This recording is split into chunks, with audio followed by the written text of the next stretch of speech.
start our chapter number 16 of Guyton, जिसके अंदर हम लोग पढ़ेंगे बेसिकली माइक्रो सर्कुलेशन और लिम्फेटिक सिस्टम। तो बच्चे इसके बेसिक कॉन्सेप्ट्स लेना बहुत ज़्यादा ज़रूरी है, क्योंकि जितने भी आप लोग हार्ट की डिजीजेस पढ़ते हैं, जैसे किसी बंदे को अगर हार्ट फेलियर हो गया, हम अक्सर कहते हैं एक बंदे को हार्ट फेलियर हो गया, ठीक है, या किसी को मायोकार्डियल इंफार्क्शन हो गया है, तो आपको उनकी पैथोलॉजी समझने के लिए वेसल्स के अंदर जो डिफरेंसेस क्रिएट होते हैं, वेसल्स में जो चेंजेस आती हैं, वो समझना बहुत जरूरी है। ठीक है, इन चेंजेस को समझने से पहले बच्चे आपको ये बताऊंगा कि आपकी कोई भी जो मेजर आर्टरी होती है वो डिवाइड होती है आके आर्ट्रियोल्स के अंदर। ठीक हो गया, इसके डिफरेंट पार्ट्स बनते हैं, आर्ट्रियोल्स इनके बन जाते हैं। और जितनी भी बच्चे आपकी वेन्स होती हैं, ये बेसिकली बनी होती हैं ड्यू टू ये सब डिवाइड हुई होती हैं इनटू वेन्यूल्स। ठीक हो गया, ये बहुत एक सिंपल कॉन्सेप्ट आप लोगों को दे रहा हूँ। अब आप लोग बच्चे यहाँ पे ये देखें कि इनके बीच में जहाँ पे आपके आर्ट्रियोल्स अराइज कर रहे होते हैं, यहाँ पे छोटे छोटे छोटे छोटे मजीद आर्ट्रियोल्स आपके अराइज करते हैं, और इन आर्ट्रियोल्स को हम लोग कहते हैं मेटा आर्ट्रियोल्स। ठीक है, so sorry, I am so sorry जी। बच्चे मैं ये बता रहा हूँ कि आपके होते हैं मेजर जो आपके डिवीजन होती है आर्टरी की, वो होते हैं आपके आर्ट्रियोल्स। और आर्ट्रियोल्स से जो छोटे आपके होते हैं, जो यहाँ पे आपको मिलते हैं, इनको हम लोग कहते हैं मेटा आर्ट्रियोल्स। मेटा आर्ट्रियोल्स का स्ट्रक्चर मैं आप लोगों को फर्दर बताता हूँ। पहले आप लोग मेरे साथ ये वाला स्ट्रक्चर काइंडली एक दफा ब्रीफली ड्रॉ कीजिएगा, क्योंकि इसके अंदर दो तीन चीजें ऐसी बताने वाला हूँ जो कि आप लोगों को एनाटॉमी के एग्जाम में भी काम आएंगी। खासतौर पे जनरल एनाटॉमी में ये क्वेश्चंस बहुत कॉमनली आते हैं कि मेटा आर्ट्रियोल्स क्या होते हैं और थॉरोफेयर चैनल्स क्या होते हैं। तो ये कॉन्सेप्ट बच्चे यहाँ पे ले लीजिए कि मेटा आर्ट्रियोल्स से अराइज करती हैं कैपिलरीज। ठीक हो गया, और वेन्यूल्स से जाके वो ज्वाइन करती हैं। ये यहाँ पे मैं डिफरेंट तरह की ऐसे कैपिलरीज शो कर रहा हूँ आप लोग की आसानी के लिए। ये ऐसे ये मैंने एक कैपिलरी का एक बेड शो कर दिया, और बेसिकली आपको पता है कि जो कैपिलरीज होती हैं वो टिश्यू के अंदर से गुजरती हैं, और टिश्यू को बेसिकली वो सप्लाई कर रही होती हैं। तो इसी तरह बच्चे यहाँ पे भी मैं यहाँ पे कैपिलरीज शो कर देता हूँ। ठीक है, एक सेकंड के लिए देखते जाइएगा, क्योंकि जब तक आप लोग ये समझेंगे नहीं तो चीज ऐसे समझ नहीं आने वाली। ये मैंने डिफरेंट कैपिलरीज बना दी। अब आप ये देखें कि कैपिलरीज का जो राइट साइडेड एंड है, ये बोर्ड का राइट साइड है, ये लेफ्ट साइड है। राइट साइड के ऊपर मैं इनको येलो कलर में शो कर रहा हूँ। ठीक है, कैपिलरी के एंड को। इसकी वजह क्या है मैं अभी आपको बताता हूँ कि मैंने इसको दो स्कीम्स के अंदर क्यों ड्रॉ किया, दो कलर स्कीम्स क्यों मैंने यहाँ पे यूज किए हैं। अब बच्चे स्टार्ट करते हैं हम अपने फिगर को स्टडी करना लेफ्ट से राइट साइड की तरफ। अभी तक बच्चे मैंने आपको यह बताया कि जो आपकी मेजर कोई भी आर्टरी होती है वो डिवाइड करती है इनटू डिफरेंट आर्ट्रियोल्स, जिनको मैं ये लेबल कर रहा हूँ, ये आपके आर्ट्रियोल्स हैं। ठीक है, जो आपके आर्ट्रियोल्स होते हैं और जो आपकी मेजर आर्टरीज होती हैं, इनके इर्द गिर्द कंसेंट्रिक स्मूथ मसल होता है। कंसेंट्रिक से मुराद ये कि एक कंप्लीट स्मूथ मसल होता है। फॉर एग्जांपल, अगर ये पूरी गोल यहाँ पे मैंने एक आर्टरी ड्रॉ की है, तो इसके इर्द गिर्द जो स्मूथ मसल होगा वो कॉन्टिन्यूसली ऐसे ऐसे ऐसे ऐसे प्रेजेंट होगा, पैचेस की फॉर्म में नहीं प्रेजेंट होगा, मतलब कंप्लीटली आपको उसके इर्द गिर्द स्मूथ मसल मिलेगा। बच्चे मेटा आर्ट्रियोल्स की ये प्रॉपर्टी होती है कि मेटा आर्ट्रियोल्स के इर्द गिर्द स्मूथ मसल कंप्लीट नहीं होता। ये जो मैंने छोटे से बनाए हैं, ये मैं एम लेबल कर रहा हूँ, एम एम एम। इन छोटे छोटे मेटा आर्ट्रियोल्स से बेसिकली आपकी कैपिलरीज अराइज करती हैं। ये वाली बात आपने याद रखनी है कि आर्ट्रियोल्स से कभी भी डायरेक्टली कैपिलरीज अराइज नहीं करती, बल्कि आर्ट्रियोल्स के से अराइज करते हैं मेटा आर्ट्रियोल्स, जिनके इर्द गिर्द मैंने अभी आपको बताया कि मेटा आर्ट्रियोल्स के इर्द गिर्द जो होता है पैची स्मूथ मसल होता है, पैचेस के अंदर। ठीक है, कंप्लीट कंसेंट्रिक रिंग की फॉर्म में स्मूथ मसल यहाँ पे नहीं प्रेजेंट होता। तो मेटा आर्ट्रियोल्स से अराइज करती हैं आपकी कैपिलरीज, लेकिन जब यहाँ पे कैपिलरीज अराइज करती हैं तो कैपिलरीज अराइज करने से पहले पहले मेटा आर्ट्रियोल्स के जंक्शंस पे जहां से कैपिलरीज अराइज कर रही हैं, ये मैं जो ब्लू कलर में शो कर रहा हूँ, यहाँ पे होते हैं आपके प्री कैपिलरी स्फिंक्टर्स। ठीक है, प्री कैपिलरी स्फिंक्टर्स होते हैं आपके यहाँ पे, जो कि रेगुलेट करते हैं कि कितने ब्लड फ्लो ने कैपिलरीज में जाना है। और ये वाली बात आपको पक्की पक्की माइंड में पता होनी चाहिए कि ये जो मैं कंपार्टमेंट शो कर रहा हूँ, this is basically any tissue जो भी आप इमेजिन करना चाहें। चाहे आप ये कहें कि ये वाली कैपिलरीज लिवर में प्रेजेंट है, चाहे आप ये कहें कि ये किडनी में प्रेजेंट है, चाहे आप ये कहें कि ये वाली जो कैपिलरीज हैं ये स्प्लीन में प्रेजेंट है। तो जितनी भी कैपिलरीज होती हैं बेसिकली वो टिश्यू लेवल पर प्रेजेंट होती हैं। ठीक हो गया, तो जो आपके ब्लू कलर में मैंने ये शो किए हैं प्री कैपिलरी स्फिंक्टर्स, ये रेगुलेट करते हैं कि कितना ब्लड फ्लो जो है वो उस टिश्यू में जाना चाहिए, उस टिश्यू की नीड्स के अकॉर्डिंग, उस टिश्यू की न्यूट्रिटिव रिक्वायरमेंट्स के अकॉर्डिंग, उस टिश्यू की ऑक्सीजन की रिक्वायरमेंट्स के अकॉर्डिंग। ठीक हो गया। उसके बाद बच्चे नेक्स्ट जो इंपॉर्टेंट बात है आपके लिए कि कैपिलरीज के भी बेसिकली दो एंड्स होते हैं। ठीक है, एक होता है आर्टीरियल एंड, एक होता है वीनस एंड। ये दोनों ऐसे एंड्स होते हैं ना इनके, लेकिन इनको ओवरऑल हम लोग कैपिलरीज कह देते हैं। अच्छा, एक और चीज बचे कि जो कैपिलरीज होती हैं ये अपने डिस्टल एंड पे कनेक्टेड होती हैं विद वेन्यूल्स। ये आपके वेन्यूल्स हैं।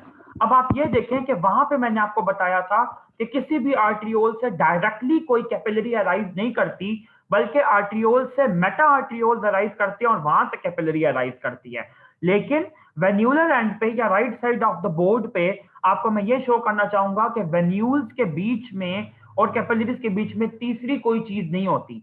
कैपिलरीज जो होती हैं वो अल्टीमेटली जाकर टर्मिनेट करती हैं वेन्यूल्स में, और डिफरेंट वेन्यूल्स आपस में ऐसे मिलके एक मेजर मतलब स्मॉल साइज वेन बनाने की कोशिश करते हैं।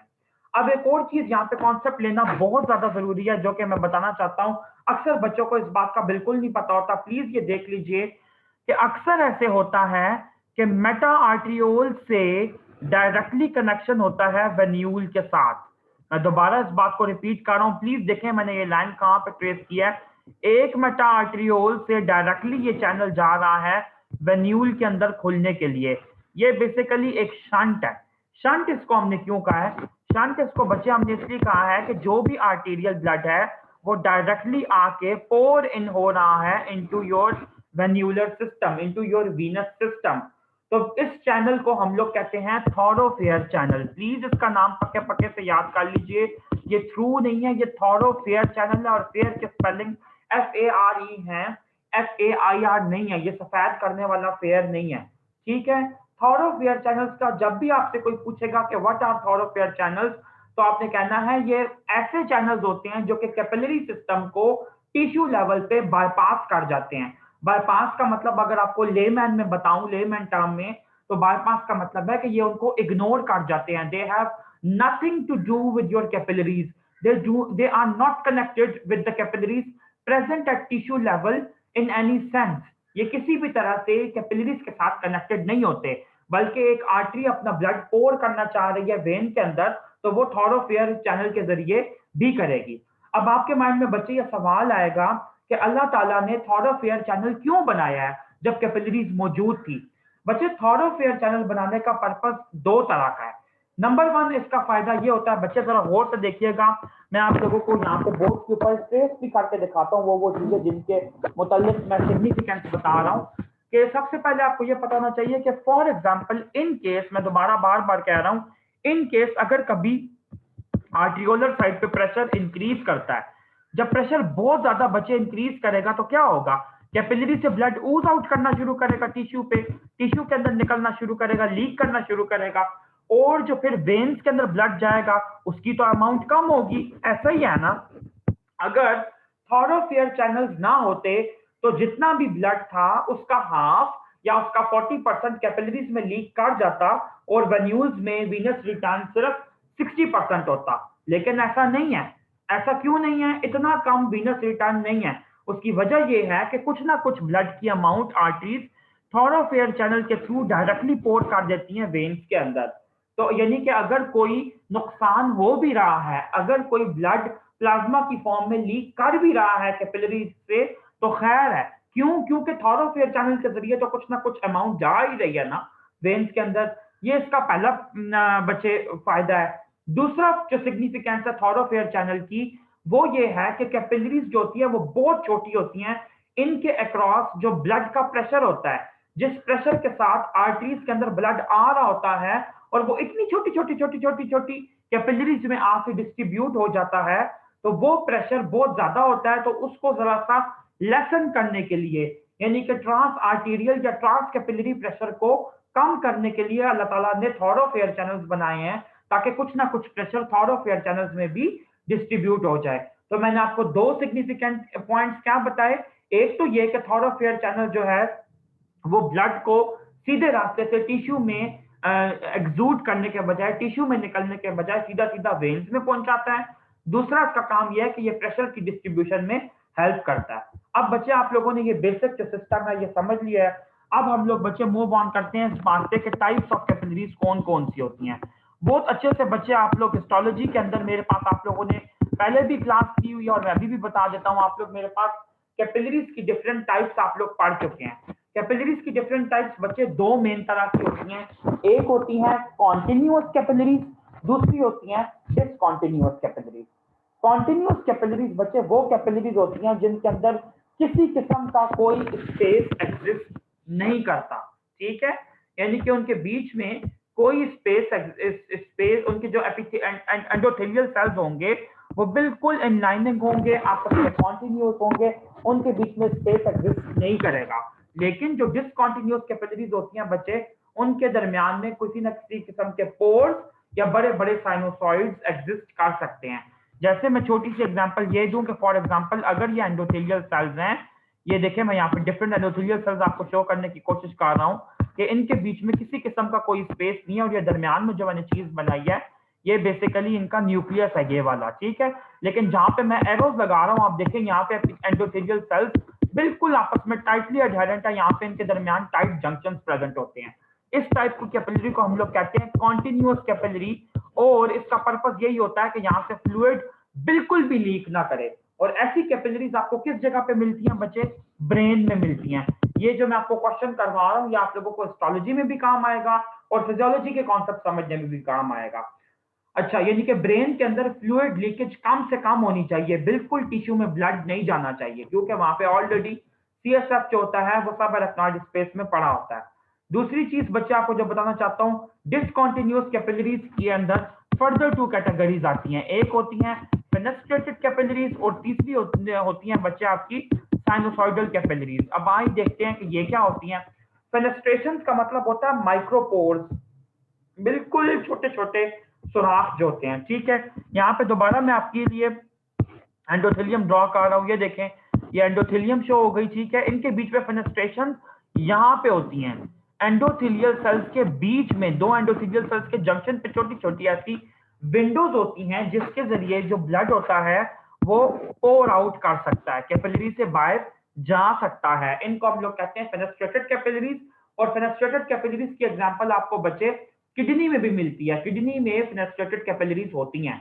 उसके बाद बच्चे नेक्स्ट आप लोग आए साइनोसॉइडल कैपिलरीज पे। तो साइनोसॉइडल कैपिलरीज बहुत ही डिसकॉन्टिन्यूअस होती हैं। ये एक एंडोथेलियल सेल है, बस ये दूसरा एंडोथेलियल सेल है, बस इसके इर्द गिर्द हल्का हल्का पैची पैची स्मूथ मसल है। तो आप ये देखें कि इन दो एंडोथेलियल सेल्स के बीच में कितने बड़े बड़े स्पेसेस यहाँ पे ये मौजूद हैं। तो साइनोसॉइडल कैपिलरीज जो होती हैं ये कैरेक्टरिस्टिक होती हैं लिवर का और साथ ही साथ स्प्लीन का। यहाँ से फ्लूइड बड़ा इजीली एग्जूट कर सकता है, एग्जूट का मतलब होता है निकल सकता है, ठीक हो गया। उसके बाद बच्चे आप लोग ये देखें कि कैपिलरीज का जो बेसिक पर्पस है वो पर्पस है क्या। बच्चे कैपिलरी का यही पर्पस है कि जो टिश्यू जिसके अंदर से वो कैपिलरीज गुजर रही हैं, जहां पे उनका ये सारी की सारी कंसंट्रेशन प्रेजेंट है कैपिलरीज की, वो उस टिश्यू को न्यूट्रिशन प्रोवाइड करें। और अच्छा मैं आपको कैपिलरीज का ना फंक्शन ये बता रहा हूँ। नंबर वन, उस टिश्यू को न्यूट्रिशन प्रोवाइड करें, ठीक हो गया। दूसरी चीज बच्चे जो इंपॉर्टेंट है वो ये है कि ये उस टिश्यू को ऑक्सीजन प्रोवाइड करें, ठीक है। एक सेकंड मैं लिख के बताता हूँ ताकि याद हो जाए। न्यूट्रिशन प्रोवाइड करें, ठीक है, ये कैपिलरीज टिश्यू के अंदर। नंबर टू पे बच्चे ये इसको ऑक्सीजन प्रोवाइड करें। नंबर थ्री पे ये कार्बन डाइऑक्साइड को रिमूव करें। नंबर फोर जो अदर वेस्ट सब्सटेंसेस होते हैं उनको ये रिमूव करें।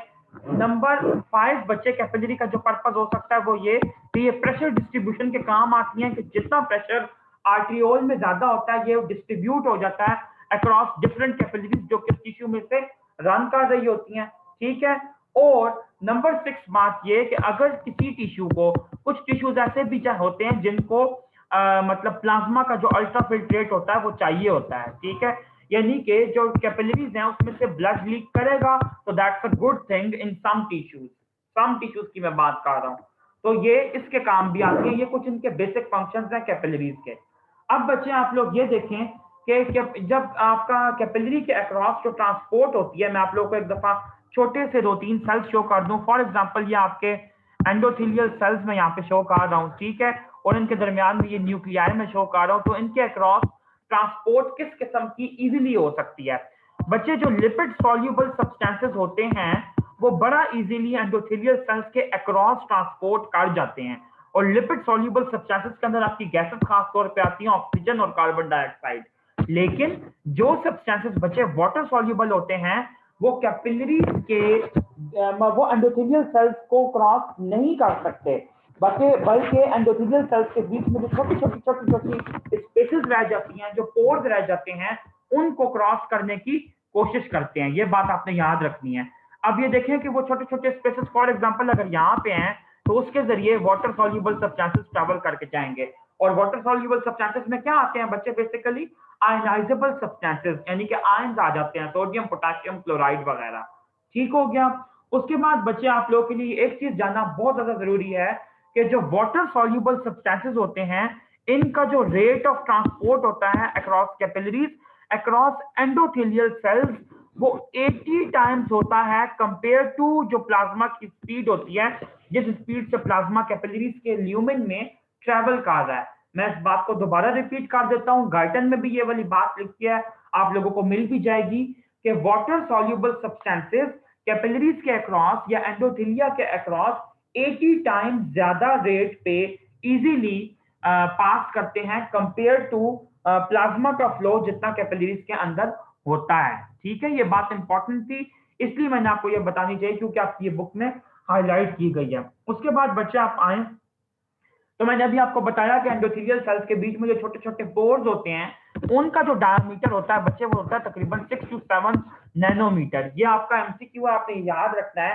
कि कोई भी दो एंडोथेलियल सेल्स जो होते हैं उनके दरमियान जो छोटा सा बिल्कुल स्पेस होता है जो कि हमारी आई को कभी विजिबल नहीं हो सकता विदाउट एनी इलेक्ट्रॉन माइक्रोस्कोप, वो 6 to 7 नैनोमीटर का होता है, इसको माइक्रोमीटर नहीं कर देना।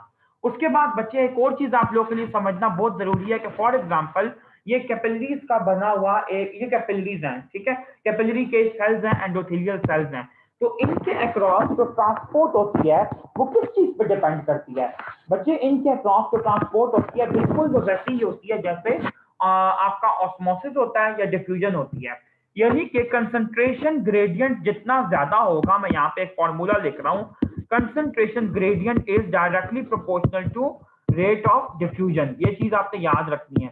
फॉर एग्जांपल मैं कहता हूँ बच्चे ये कैपिलरी का ल्यूमेन है, यहाँ पे शुगर के पार्टिकल्स जो हैं, ग्लूकोज के पार्टिकल्स वो बहुत ज्यादा हैं, तो लेकिन टिश्यू के अंदर कम है, तो टिश्यू को भी तो जिंदा रहना है, तो जब उसको जिंदा रहना है तो ये पार्टिकल्स डिफ्यूज कर जाएंगे कैपिलरी से अक्रॉस टिश्यू के अंदर।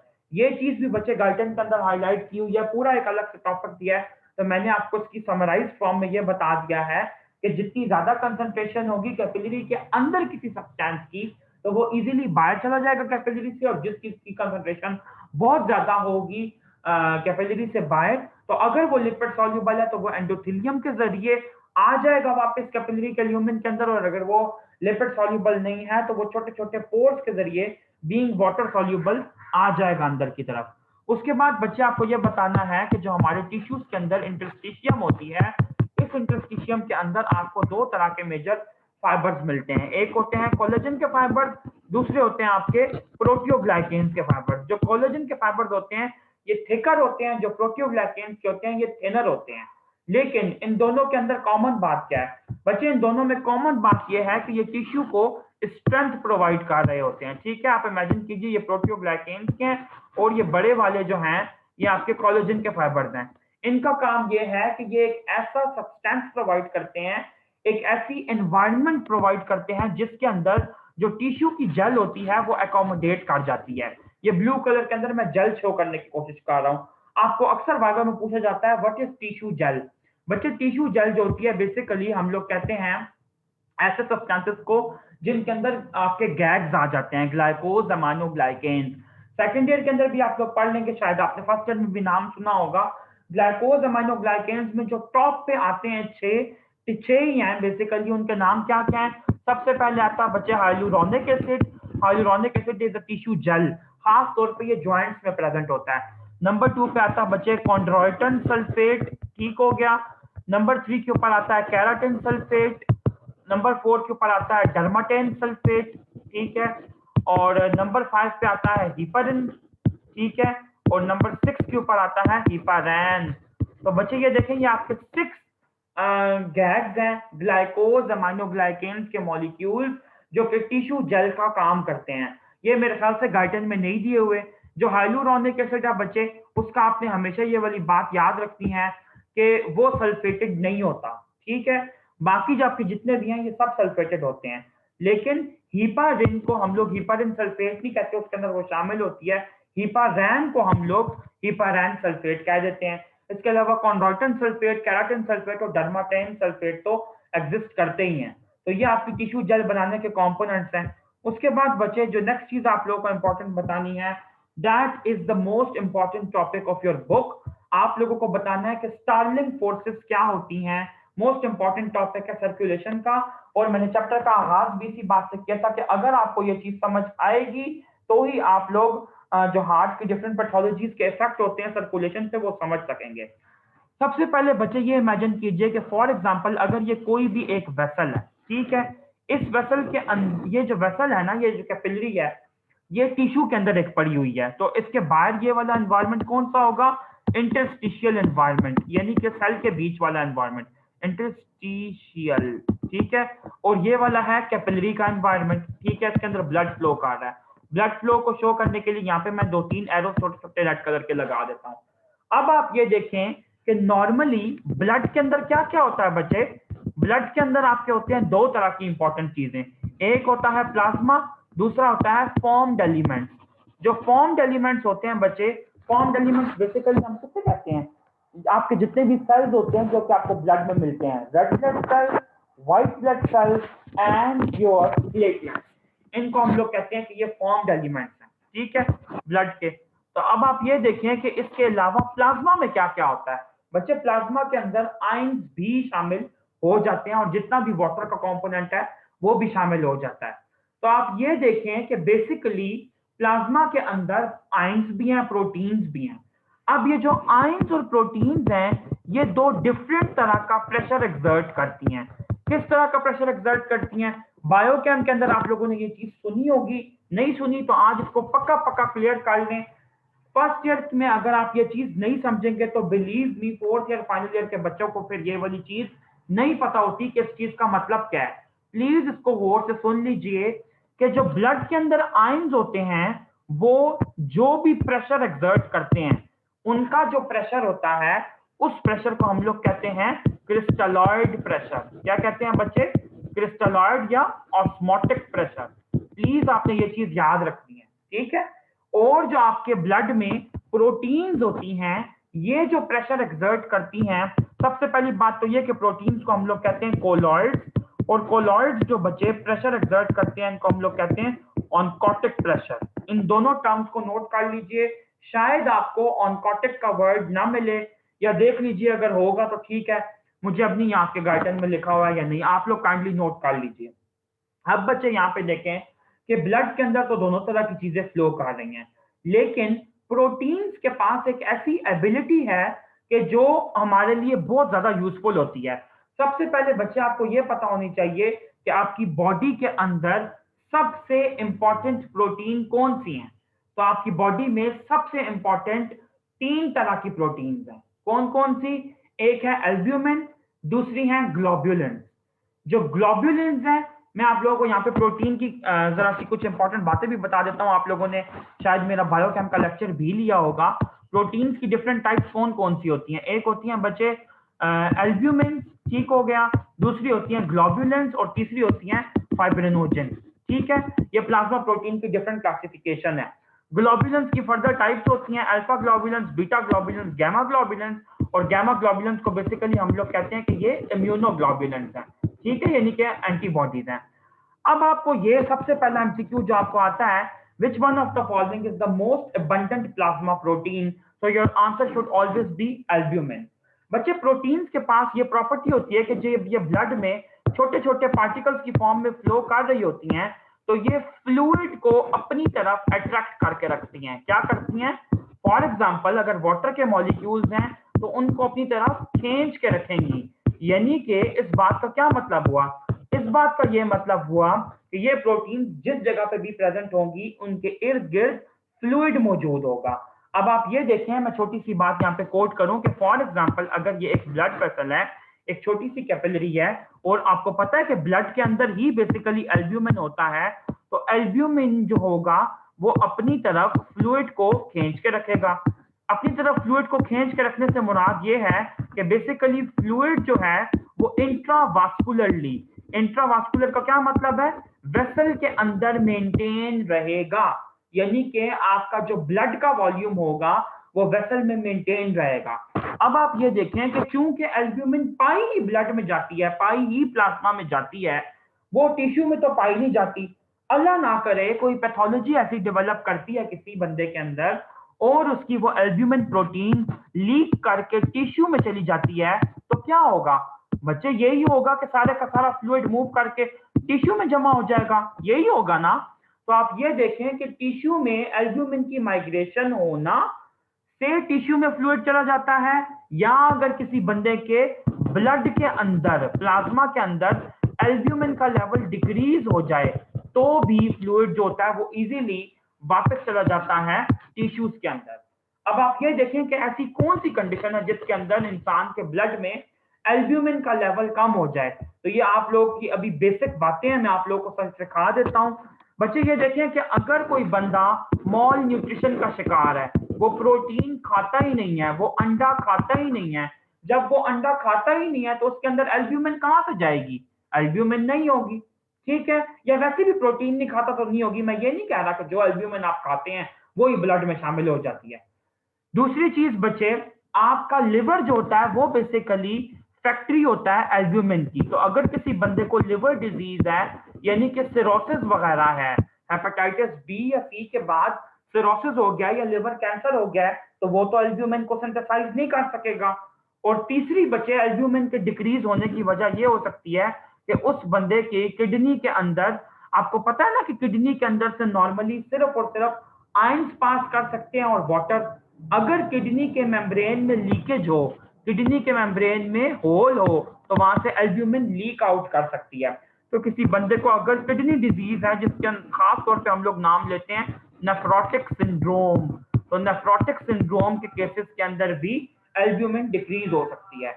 तो मैंने आपको ये वो सारी वजूहात बता दी हैं जिस जो आपको क्लिनिकल बेस पे एग्जाम में आ सकती हैं कि एक बंदा लिवर डिजीज के साथ प्रेजेंट है और उसके टिश्यू में बहुत सारा फ्लूइड जमा हो गया है। टिश्यू में फ्लूइड जमा होने को क्या कहते हैं बच्चे, इंटरस्टिशियम में फ्लूइड जमा होने को हम कहते हैं एडीमा, ठीक है। उसको एडीमा हो गया तो इसकी प्रोबेबल कॉज क्या होगी, तो आप लोग कहेंगे डिक्रीज एल्ब्यूमिन का होना।